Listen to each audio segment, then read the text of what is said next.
të dy janë të hapuna, janë porta të mëdha, sa që në hadith pejgamberi sallallahu alaihi wasallam ka ardhur se prej Medine deri në Busra është domethënë një derë pe portave të xhenetit, është hadith madhështor, do thotë nuk ka pas mundësi më mat, po tash kur e kanë marrë domethënë ka dalë se po ne domethënë si prej Medine deri në Busra është ka 1450 kilometra me sa më duket, domethënë edhe tjetra domethënë deri në Hajar, domethënë është në një vend në Oman apo në parafërsisht. Kjo është një prej mrekullive domethënë pejgamberike që e ka thonë një hadith që në atë kohë s'ka pas mundësi më mat, sot sateliti me satelit kur është mat, është pa domethënë se janë të njëjtët me kilometra të njëjta.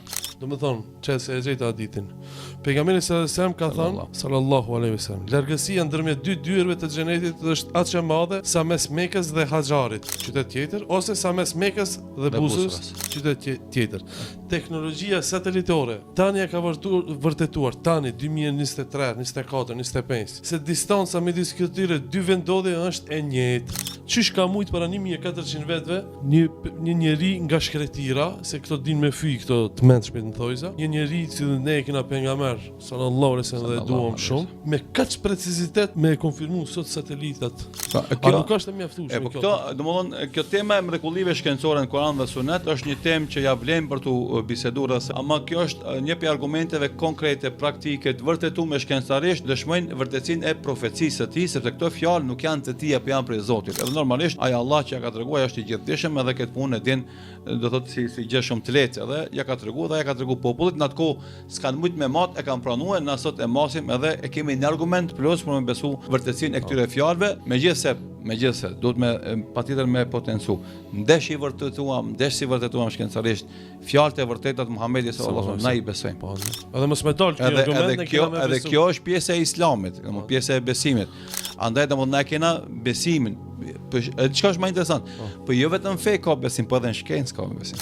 Domethënë ato bazat e shkencës, rregullat bazike që mbështet shkenca, ato janë faktikisht fakte të potencume edhe u besohet se janë të vërteta, pa i rihulumtuar ato. Edhe mbas ty vetëm ata mbështetin këtë hipotezat e reja shkencore. Kështu që domosdoshmë si shkencë, po edhe feja i ka domethënë fakte që na duhet i besojmë. Edhe ajo që është më interesant se brenda 15 shekujve të Islamit, shkenca në asnjë gjë s'ka mujt me demantu faktet e Islamit. Përkundrazi, në shumë konferenca shkencore, shkencëtarët veç kanë vërtetuar të vërtetat shkencore.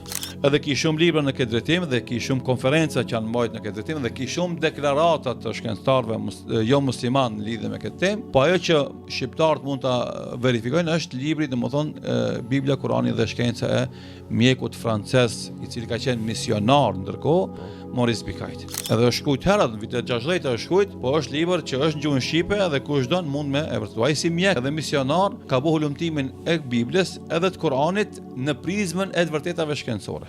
Edhe ky studim i tij ka qenë ajo që e ka bind në Islamin e tij dhe është bërë musliman. Andaj kur folshim në emisione të tjera se kur të folni për Islamin, folni pak me një gjumë më të ndaltë akademike. Leni këto muhabetet e show emisioneve që bëhen për këtyve muhabeteve të llafeve si llafe katuni. Në ngritën e nivelin, folni me një gjuhë akademike, merrni lexoni domethënë teoritë, tezat domethënë e intelektualëve, profesor, doktorëve, orientalistëve botnor, figurave markante në filozofinë e botës rreth Islamit.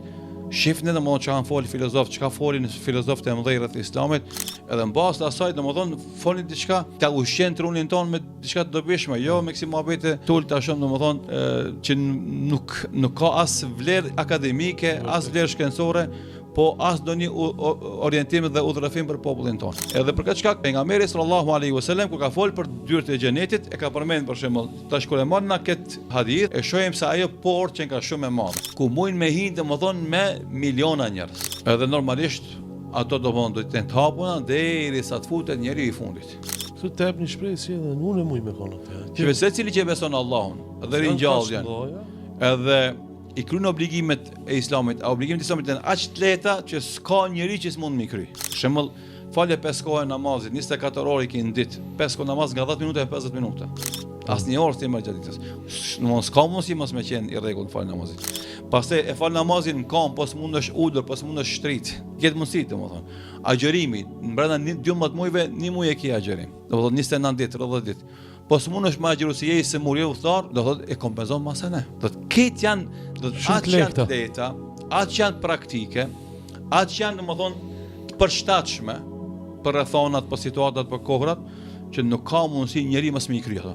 Tash e ki besimin në Zot, e ki besimin në ringjallje, i kryen çdo obligimet bazike që janë, shtyllat e Islamit, shahadetin, namazin, agjerimin, zakatin dhe haxhin, edhe zakati dhe haxhi me mundësi janë, po edhe edhe agjerimi me mundësi është. Sigurisht, premtimet e Zotit janë se sigurisht ai njeri ka më qenë në xhenet. Normalisht është një pengesë kryesore që të me pas besimtar është mos të bën idhujtari, edhe mos të bën vepra që dëmtojnë besimin e tij ose e shemin krejtësisht besimin që është kufër, që themi na, mos besim ose idhujtari, adhurimi i diçkafit përveç Zotit, mi dhon shenjtëri ndonjë objekti, ndonjë figure. Janë gjëra domosdoshmë që e rrezikojnë imanin, ato e zhdukin imanin.